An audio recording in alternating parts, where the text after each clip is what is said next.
So inside the Naviate Structure tab, you can go to Pile, and here you can start by using pile numbering to number your piles. So when I run pile numbering, I can select my current number.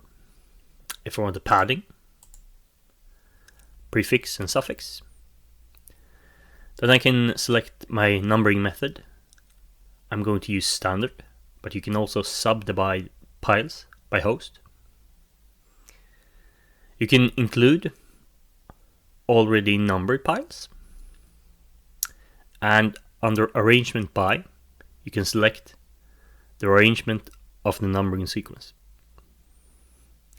So when I'm done, I will click OK, and the piles will be renumbered.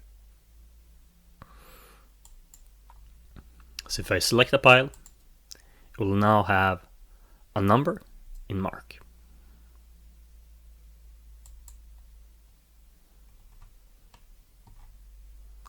I can also tag this number. So if I select some piles, I can use pile tag to tag my piles. Here I can select my tag. So I'm going to select top right. I want to place it horizontal, and I want to create a leader in the top position.